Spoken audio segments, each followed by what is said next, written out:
Hello friends, എല്ലാവർക്കും നമസ്കാരം. നിങ്ങളേവരും കാത്തിരിക്കുന്ന രേവതിയുടെയും സച്ചിയുടെയും നാളത്തെ വിശേഷത്തിലേക്ക് എല്ലാ കൂട്ടുകാർക്കും സ്വാഗതം. എല്ലാവർക്കും നല്ലൊരു ശുഭരാത്രിയൊക്കെ നേർന്നുകൊണ്ട് നമുക്ക് നാളത്തെ വിശേഷത്തിലേക്ക് കിടക്കാം അല്ലേ. അപ്പോൾ ഏതായാലും ഇന്നത്തെ വിശേഷവും അതുപോലെ തന്നെ പ്രമോയും ഒക്കെ വന്നു. അപ്പോൾ അതൊക്കെ കണ്ടിട്ട് നിങ്ങൾ കാത്തിരിക്കുകയാണെന്ന് എനിക്കറിയാം, നാളെ ഇനി എന്താണ് സംഭവിക്കാൻ പോവുക എന്ന്. അപ്പോൾ ഏതായാലും ഞാൻ പറഞ്ഞ് ബോറാക്കുന്നില്ല കേട്ടോ, നമുക്ക് നേരെ നാളത്തെ വിശേഷത്തിലേക്ക് തന്നെ കിടക്കാം. അപ്പോൾ അങ്ങനെ നമ്മൾ ഇന്ന് ലാസ്റ്റ് ഭാഗമായിട്ട് കണ്ടത് വേറൊന്നുമല്ല, നമ്മുടെ സച്ചു പറയുകയാണ്, ഇനി ആരൊക്കെ എന്തൊക്കെ പറഞ്ഞാലും ഈ ഒരു താലിമാറ്റൽ ചടങ്ങ് നടത്തിയിരിക്കും, ആ ഒരു തീരുമാനത്തിന് യാതൊരു മാറ്റവും ഇല്ല എന്ന് വെല്ലുവിളിച്ചു. ആരുമായിട്ട്? ചന്ദ്രയുമായിട്ട്.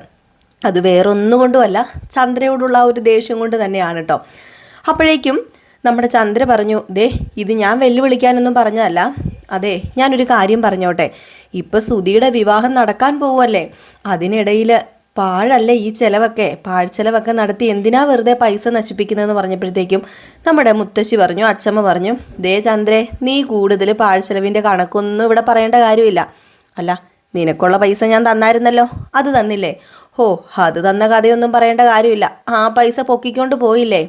എടി ചന്ദ്രേ, കുടുംബത്തിൽ ഒരാൾക്ക് എന്തെങ്കിലും സംഭവിച്ചു കഴിഞ്ഞാൽ അങ്ങോട്ടും ഇങ്ങോട്ടും സഹായമൊക്കെ ചെയ്യണം, അതും പ്രത്യേകിച്ച് നിന്റെ മകൻ തന്നെയല്ലേ. അല്ലെങ്കിലും പണ്ട് മുതലേ നിനക്ക് തരം തിരിക്കലുണ്ടല്ലോ രണ്ടു മക്കളും തമ്മിൽ. അതുകൊണ്ട് ഞാനൊരു കാര്യം പറയുക, നിന്റെ തരംതിരിക്കൽ അവിടെ ഇരുന്നാൽ മതി. ഞാൻ ഒരു കാര്യം തീരുമാനിച്ചിട്ടുണ്ടെങ്കിൽ അത് നടത്തിയിരിക്കും. രേവതിയുടെ താലിമാറ്റൽ ചടങ്ങ് അത് നാളെ തന്നെ ഉണ്ടാകും. 10:30ക്കും 11:30ക്കും ഇടയ്ക്കുള്ള ശുഭമുഹൂർത്തത്തിൽ. അതിനുവേണ്ടിയുള്ള കാര്യങ്ങളൊക്കെ ഒരുക്കിക്കോ. കുറച്ച് സ്വർണ്ണാഭരണങ്ങളും അതുപോലെ സാരിയും ഒക്കെ മേടിക്കണം. അതിനുള്ള പൈസ എൻ്റെ കയ്യിലുണ്ട്, ഞാൻ കൊണ്ടുവന്നിട്ടുണ്ടെന്ന് പറഞ്ഞു. ഇത് കേട്ടപ്പോഴത്തേക്കും നമ്മുടെ ചന്ദ്രയുടെ മനസ്സിൽ സത്യം പറഞ്ഞ് ഇടുത്തി വീണെന്ന് പറഞ്ഞാൽ മതി. കാരണം വേറൊന്നുമല്ല, ചന്ദ്ര ആ വീട്ടിൽ പോയി കിടന്ന് കഷ്ടപ്പെട്ടിട്ടാണ് ഒരു 10 ലക്ഷം രൂപ നമ്മുടെ ചന്ദ്രയ്ക്ക് കിട്ടിയത്. അതറിയാലോ ആ കഥ.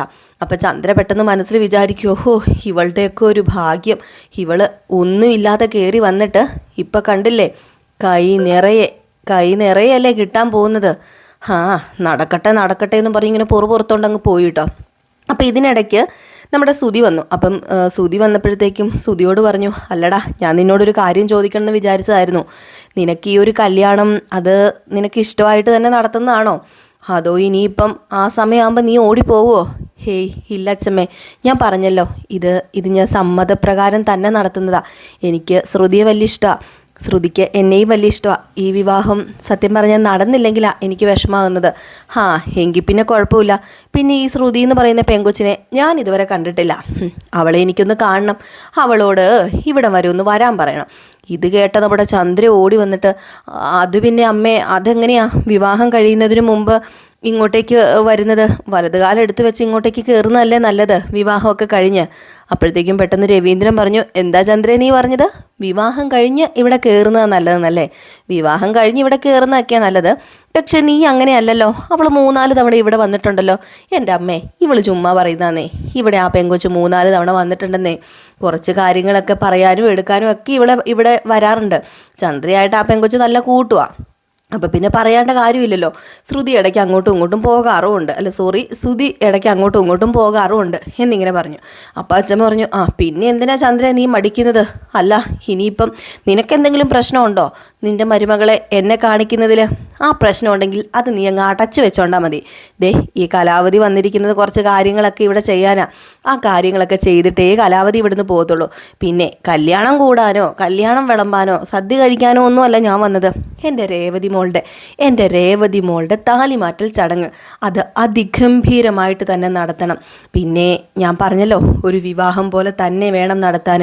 കുറച്ച് പേരെ വിളിച്ച് ഭക്ഷണമൊക്കെ കൊടുക്കണം. ഏതായാലും അതിനുള്ള എല്ലാ കാര്യങ്ങളും ചെയ്തോ രവീന്ദ്ര, ഞാൻ പറഞ്ഞല്ലോ പൈസ നോക്കേണ്ട കാര്യമേ ഇല്ല എന്നൊക്കെ പറഞ്ഞു. ഏതായാലും ഈ സമയത്ത് നമ്മുടെ ചന്ദ്ര ഒന്നുകൂടെ പറഞ്ഞു, അല്ലമ്മേ വേണ്ട, അവളെ ശ്രുതിനെ ഇങ്ങോട്ടേക്ക് വിളിക്കേണ്ട കാര്യമുണ്ടോ? ഉണ്ട്, നീ വെറുതെ വിളിക്കുകയൊന്നും വേണ്ട. നാളെ ഈ വീട്ടിലൊരു ചടങ്ങ് നടക്കുകയല്ലേ, ആ ചടങ്ങിന് വേണ്ടി ക്ഷണിക്ക്. അപ്പം പിന്നെ ചടങ്ങിന് ക്ഷണിച്ചെന്നും ആകും, എനിക്ക് കാണുകയും ചെയ്യാം.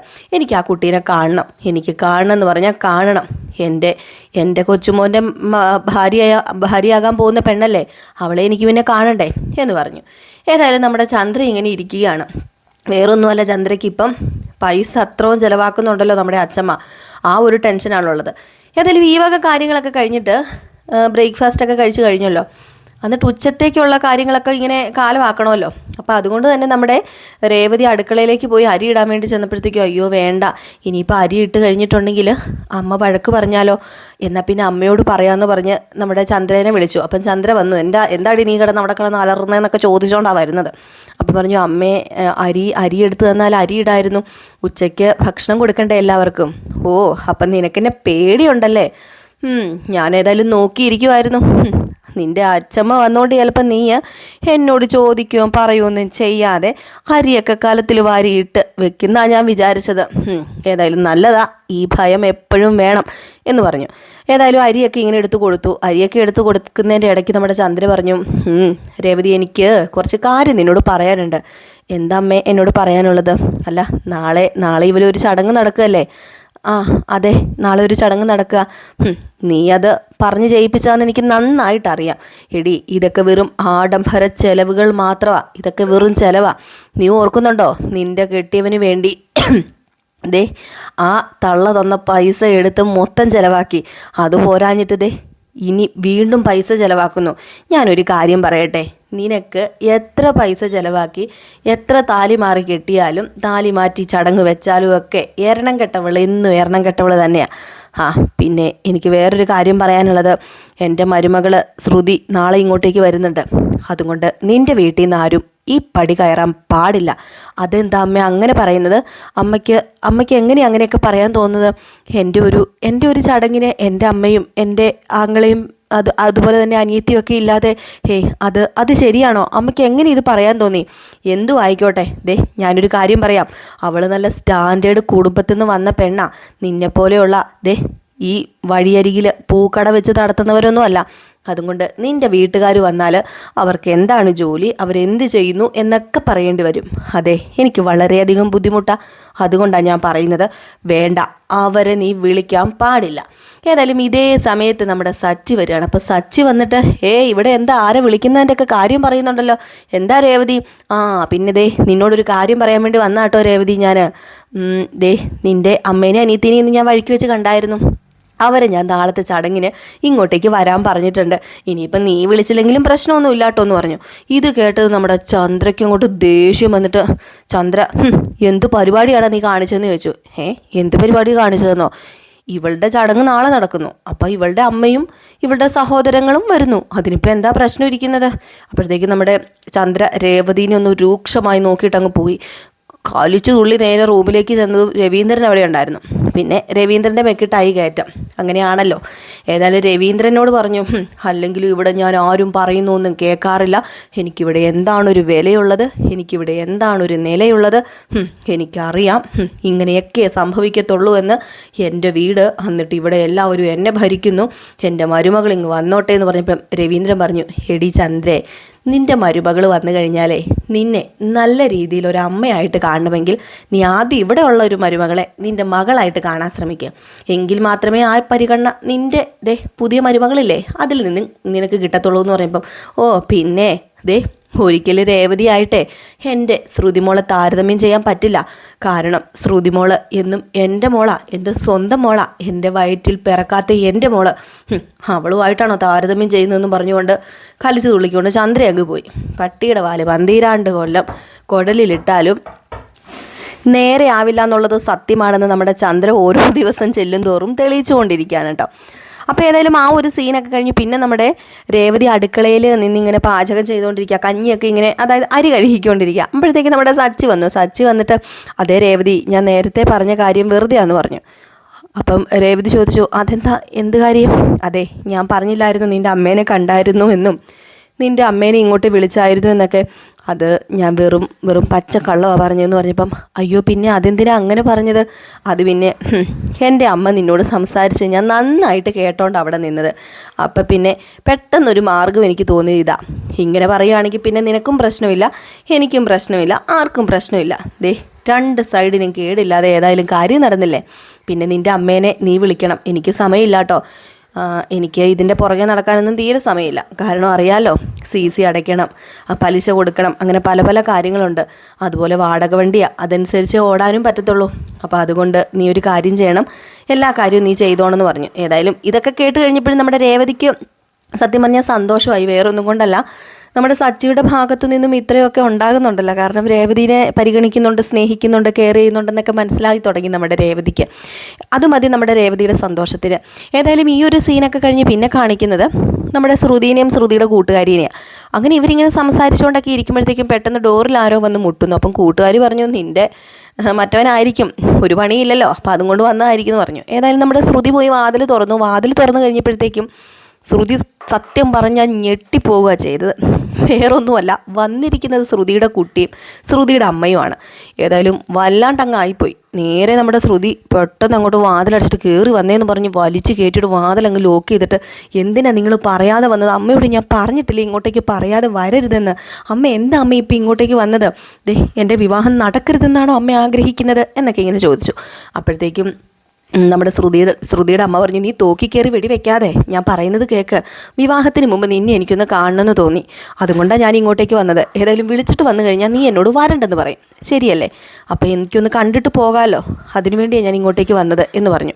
അപ്പോഴത്തേക്കും നമ്മുടെ ശ്രുതിയുടെ കുട്ടി ഇങ്ങനെ നിൽക്കുകയാണല്ലോ. അപ്പം കാര്യങ്ങളൊന്നും പറയാൻ പറ്റില്ലല്ലോ. അപ്പോൾ അതുകൊണ്ട് തന്നെ നമ്മുടെ ശ്രുതി പറഞ്ഞു, കൂട്ടുകാരോട് പറഞ്ഞു, എടി നീ ഇവനെ കൊണ്ടുപോയി ആദ്യനെ കൊണ്ടുപോയി അവിടെയുള്ള കാര്യങ്ങളൊക്കെ ഒന്ന് കാണിച്ചു കൊടുക്കാൻ പറഞ്ഞു. അങ്ങനെ ആദ്യം അങ്ങ് പോയപ്പോഴത്തേക്കും നമ്മുടെ ശ്രുതി പറഞ്ഞു, അമ്മ എന്തിനാ അമ്മ എപ്പോഴും ഇങ്ങനെ വരുന്നത്? അമ്മേ ദേ വിവാഹം കഴിയുന്നത് വരെ എൻ്റെ മനസ്സിൽ സത്യം പറഞ്ഞ പേടിയാണ്, വല്ലാത്തൊരു പേടി തന്നെ എൻ്റെ മനസ്സിലുള്ളത്. അതുകൊണ്ട് ഞാനൊരു കാര്യം പറയാം, അമ്മ ഇനി ദേവി ഇത് ഇങ്ങോട്ട് വരരുത്. മോളെ, ഞാൻ ഇങ്ങോട്ട് വന്നത് വേറൊരു കാര്യത്തിനാണ്. ഇതാ കുറച്ച് പൈസയുണ്ട്, ഒരു 50,000 രൂപ. ഇത് നിൻ്റെ കല്യാണ ചെലവിന് വേണ്ടി തരാനാണ് ഞാൻ വന്നത്. എനിക്ക് വേറൊന്നും തരാൻ പറ്റില്ലല്ലോ എന്ന് പറഞ്ഞപ്പം, അമ്മയ്ക്ക് എവിടെ നിന്ന് ഈ പൈസ? അത് പിന്നെ നിൻ്റെ ചിറ്റ തന്നതാ. നിൻ്റെ ചിറ്റപ്പൻ ഗൾഫിൽ നിന്ന് അയച്ചു കൊടുത്തതാ. നിൻ്റെ കല്യാണമൊക്കെ കൂടാൻ അവർക്കും ആഗ്രഹമുണ്ട്. ഏതായാലും അവരുടെ പ്രാർത്ഥനയും എൻ്റെ പ്രാർത്ഥനയും ഒക്കെ കാണും. പിന്നെ ഈ പൈസ തരികയും ചെയ്യാം, അതുപോലെ നിന്നെ വന്ന് കാണുകയും ചെയ്യാമല്ലോ. അതുകൊണ്ടാണ് മോളെ ഞാൻ ഇങ്ങോട്ട് വന്നതെന്ന് പറഞ്ഞു. ഏതായാലും ഇത് കേട്ട് കഴിഞ്ഞപ്പോഴത്തേക്കും നമ്മുടെ ശ്രുതിക്ക് കുറച്ച് ആശ്വാസമൊക്കെ ആയി. എന്നിട്ട് ശ്രുതി പറഞ്ഞു, അമ്മേ പൈസയുടെ കാര്യമാണ് ഞാൻ പറഞ്ഞ അങ്ങ് വന്ന് മേടിച്ചേനെയല്ലോ. അതെനിക്കറിയാം. നീ അങ്ങോട്ടേക്ക് വരും, പൈസ മാത്രം മേടിച്ചിട്ട് ഇങ്ങ് പോകും. പക്ഷേ എനിക്ക് പറയാനുള്ളതൊന്നും നീ കേൾക്കില്ല.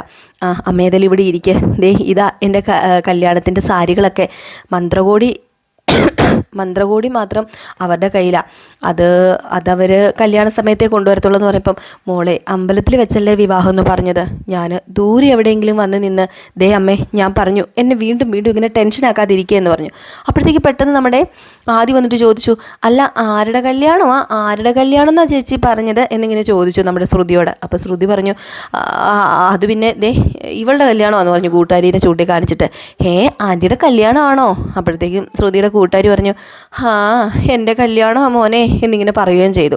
ഏതായാലും ഈ ഒരു കാര്യമൊക്കെ കഴിഞ്ഞിട്ട് നമ്മുടെ ശ്രുതിയുടെ അമ്മയെ പോകാൻ തുടങ്ങുമ്പോഴത്തേക്കും ശ്രുതി പറയുന്നുണ്ട്, ഇനി പോകണ്ട, രാത്രിയായില്ലേ, ഇന്നൊരു ദിവസം നിന്നിട്ട് നാളെ രാവിലെ പോയാൽ മതി എന്ന് പറയുന്നുണ്ട് കേട്ടോ. ഏതായാലും അത് തന്നെ വലിയൊരു ആശ്വാസം. ഇനിയിപ്പോൾ 50,000 രൂപ കിട്ടിയതിൻ്റെ ആ ഒരു ഇതായിരിക്കാം. ഏതായാലും ഈ ഒരു ഭാഗമൊക്കെ കാണിച്ചിട്ട് നാളത്തെ വിശേഷം അവസാനിക്കുക കേട്ടോ ചെയ്യുന്നത്. അപ്പോൾ എല്ലാവരും കാത്തിരിക്കുക, അടിപൊളി വിശേഷം തന്നെയാണ്. ഇനിയിപ്പം സ്വർണ്ണം എടുക്കുക, ഇതിൻ്റെ ഇടയിൽ സ്വർണ്ണം എടുക്കാൻ പോകലും, അതായത് നമ്മുടെ രേവതിക്ക് സ്വർണ്ണം എടുത്തുകൊണ്ട് വരുന്നുണ്ട് കേട്ടോ. വലിയൊരു മാലയും കമ്മലും വളയുമൊക്കെ. ഇതൊക്കെ കണ്ടിട്ട് ചന്ദ്ര ഉരുകി നിൽക്കുക. എന്താ പറയുക, ആളിക്കത്തുകയാണ് നമ്മുടെ ചന്ദ്രയുടെ മനസ്സ് കിടന്ന്. ഇത് നമ്മുടെ സുധിയോട് പറയുന്നുണ്ട്. അപ്പോൾ സുധി പറയുന്നുണ്ട്, ഇവക്ക് ഇത്രയും സ്വർണ്ണമൊക്കെ ഉണ്ടല്ലോ, ഇനിയിപ്പം നമ്മുടെ ശ്രുതിക്ക് സ്വർണ്ണമൊന്നും എടുക്കണ്ടേ അമ്മയെന്ന് ചോദിക്കുമ്പം, എങ്ങനെയാണ് മോനെ ഇനി ഞാൻ എടുക്കുന്നത്? പൈസ ഉള്ളതെല്ലാം എടുത്തു, ഇനി എൻ്റെ കയ്യിൽ ഒരു പൈസ ഇല്ല മോനെ എന്ന് പറയുന്നുണ്ട്. അപ്പം നമ്മുടെ സുധി പറയുന്നുണ്ട്, എങ്ങനെയെങ്കിലും ഇവളേക്കാൾ കൂടുതൽ സ്വർണ്ണം എടുക്കാൻ നോക്കണം, അല്ലെങ്കിൽ അത് അവക്കൊരു കുറച്ചിലല്ലേ നമുക്കൊരു കുറച്ചിലല്ലേ എന്നൊക്കെ പറയുക. എവിടെ നിന്ന് ജോലിയും വേലയും കൂലിയും ഇല്ലാത്തവനാണ് നമ്മുടെ സുധി. സത്യത്തിൽ മടിയാണ് കേട്ടോ ജോലിക്ക് പോകാനോ, കുഴി മടിയനാണെന്ന് തോന്നുന്നു. അപ്പോൾ ഇതൊക്കെയാണ് നാളത്തെ കഥ എന്ന് പറയുന്നത്. അപ്പോൾ നമുക്ക് കാത്തിരുന്ന് തന്നെ കാണാം. ഫുള്ള് വിശേഷത്തിനായിട്ട് രാവിലെ വരെ കാത്തിരിക്കുക. നമ്മൾ 6:45 ഫുൾ വിശേഷം ഇടുന്നതാണ്. അതുപോലെ തന്നെ 9 മണിക്ക് നമുക്ക് ലൈവ് ഉണ്ട് കേട്ടോ, മറക്കരുത്. നമ്മുടെ പുതിയ ചാനലിൻ്റെ ലിങ്ക് ഞാൻ കമ്മ്യൂണിറ്റി കൊടുത്തിട്ടുണ്ട്. നമ്മൾ ഇന്നും 9 മണിക്ക് ലൈവിൽ ഉള്ളതാണ്. അപ്പോൾ ലൈവിൽ വരുന്ന എൻ്റെ എല്ലാ കൂട്ടുകാരും, എൻ്റെ ചേച്ചിമാരും, അതുപോലെ എൻ്റെ അനിയന്മാരും അനിയത്തിമാരും അമ്മമാരും ഒക്കെ വരണം കേട്ടോ. നമുക്ക് ലൈവിൽ കണ്ട് കുറച്ച് കാര്യങ്ങളൊക്കെ സംസാരിക്കാം, കഥകളെക്കുറിച്ചും നമ്മുടെ രേവതിയുടെയും സച്ചിയുടെയും കഥയെക്കുറിച്ചും, അതുപോലെ തന്നെ നയനയുടെയും ആദർശിൻ്റെയും കഥയെക്കുറിച്ചൊക്കെ നമുക്ക് സംസാരിക്കാം. അതുപോലെ എൻ്റെ വിശേഷങ്ങളൊക്കെ ഞാൻ പങ്കുവയ്ക്കാം, നിങ്ങളുടെ വിശേഷങ്ങളൊക്കെ പങ്കുവയ്ക്കാം. അപ്പം നമുക്ക് അടുത്ത വീഡിയോ ആയിട്ട് കാണാം. അതുവരെ എല്ലാവർക്കും ടാറ്റാ, ബൈ ബൈ.